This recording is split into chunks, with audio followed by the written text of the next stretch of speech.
Hey guys, last video for the night. My previous video I mentioned how my project on the 56 here has had some generous help from people that I know and friends of friends and such. So a little backstory on it. When I first got this car,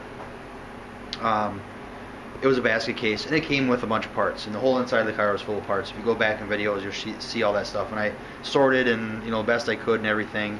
And then maybe a summer or two into it, just by complete chance, my parents run into one of their old high school friends, neighborhood friends, out on a lake. They're all boating. And conversation comes up. My dad says, "Oh yeah, my boy's doing this '56 Chevy wagon, blah blah blah, and it's a real basket case and all this and that." And this particular guy says, "Well, no kidding. That's cool." He says, "I still got a bunch of those yet too." "Yeah, I think I got." He's got a '55 two-door handyman, and he had a Nomad, and he had a bunch of them, half a shed full. And he's like, "I've got a bunch of parts, and I'm selling the cars." He says, "Tell you what," he said, "if you guys think you can use them," says, "you guys pick a weekend and call me and bring a truck and trailer, and you can have all my leftover parts." And my dad's telling me this, and I'm thinking, well, how many parts could it possibly be? What could it be? And I shit you not, we got to his place, and he's like, "Yeah, here's some stuff over here." And it was a few boxes of stuff, and it's all stuff that I'm, willing to take and appreciate that he offered. He's like, "Okay, now let's go to my storage unit." He's got a storage unit that's like size of like you'd put a car in. Was probably 10 by 20, let's say, full, like packed to the gills with parts. Major score, right? Obviously. So I filled up the back of my I had an 8-foot bed truck at the time with a cap on it. Filled that up, plus a 5x8 trailer. Filled that up. So make a long story longer, I've been picking through these parts through this whole process, and I've been fortunate enough to find lots and lots and lots of parts that I've been able to use, or at least use for reference as far as what it should be, where it needs to go, etc. So I'm getting now to the dash portion of this repair, of this restoration, redo, whatever you want to call it, and I'm looking through catalogs going, oh my god, knobs, bezels, clusters, gauges, switches, all that stuff, right? So I'm like, okay, I have 2 totes in my warehouse marked with interior and dash, wipers, etc. Okay, cool. So I never really picked through very thoroughly. I just kind of pitched, put stuff in boxes and didn't go through each individual bag or small box. I just put everything in plastic totes and packed it away. Well, let me tell you guys, and just as a side note, I didn't take all this stuff from this guy for nothing. He was going to give it to me, but I did give him something towards it, which I now find that I will owe him again. Like I'm going to owe him at least a steak dinner for him and his wife, because let me show you. Okay, so 99% of what I'm going to show you is stuff that all came from this gentleman. There's a few pieces sprinkled in that I have picked up swap meeting and whatever, but the cool thing is there are packages from Dan Chuck with brand new stuff in them that I had no idea were in any of these boxes. Brand new stuff. And because he had wagons and Nomads, a lot of the stuff is what I need. So take a look at this. Okay, so pretty much everything on this table, and then everything in those 2 totes yet, as I'm still sorting. But you look, see all the packages? All the Dan Chuck stuff? Unbelievable. Headlight switches, ignition switches, clusters, heater controls. I mean, I even got an ignition switch with a key, and it works. Brand new Dan Chuck in the bag. Front seat bolts.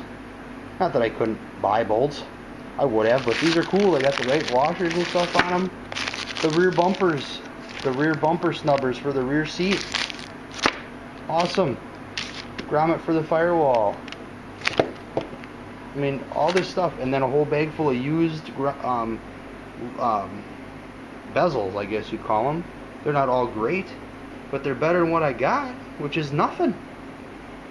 So I just wanted to say that, you know, there are amazing people in the world in general, and there are amazing people in the car hobby, and I just want to take a minute and recognize all those guys out there that are helping guys like me in this hobby, trying to stay afloat and raise a family and have a house and all the same stuff. This guy saved me a ton of money, and just grief in general, like, is amazing. So to that particular gentleman, I would say thank you a million times over, and he's saved me at least a couple $100 here, at least, and I'm going to use what's here and piece together a cluster that works, you know, and it's great. This is everything I need to put the dash together. Everything is right here in front of me, everything. And I do have a radio for it too, which that's another plan. But anyways, just want to tell you guys that, you know, how, you know, I'm not one for handouts, but this guy was willing to help me out, and he certainly did, and then some. There was a bunch of 57 stuff in this too. He had 5, 6, 7 Tri-5 cars, and all the 57 stuff I was able to separate, and I actually sold or traded 4 parts for this. So you know, whether or not I was able to use all this stuff wasn't the point. He even had said, if you can sell this stuff and put it towards what you need, he was happy to do that. What a fantastic person. So just want to bring you that. I mean, look at this. This is like a swap meet table right by itself, and there's, I mean, holy crap. I mean, some of this stuff is broken, but it's still there for reference and for pieces and parts, you know, like there's a difference between 55 and 56 temperature gauges. I believe 55 is an actual like sending wire, but 56 is electric. So I've got the right gauge to do an electric sending unit. I mean, stuff like that, where like I don't have to go to a junkyard and dig the stuff out of something. Not that I couldn't. I love doing that too, but you know, I've got 4 headlight switches. That whole harness, I think, is what came out of this car. The only thing I'm going to have to buy is probably a dimmer switch. Even if I want a brake light switch. I mean, this is amazing. Dome light switches. All this cool shit. Just amazing. So, again, you know, you car guys out there, like, you know, I will pass this stuff on to the next guy. If I can find somebody that's, you know, doing a build and, you know, whatever I've got left, I'm going to pay that forward, and I want to pass this stuff on to the next guy. None of it's really swap meet worthy, in my opinion. Not too much of it anyways, but I'm going to pay it forward, and the next guy is going to get what's left, and I hope they can still pick through and use what's left, you know. So, I mean, look at this stuff. I mean, I got a whole box full of stuff that's in bags. It's just amazing. Just amazing. So, alright, that's my last video for the weekend. I'll give you one more peek of what I got done today, because it's just so pretty. Oh yeah. Alright, thanks guys. Hope we had a great weekend. Remember to thank those that have helped you along the way. It matters.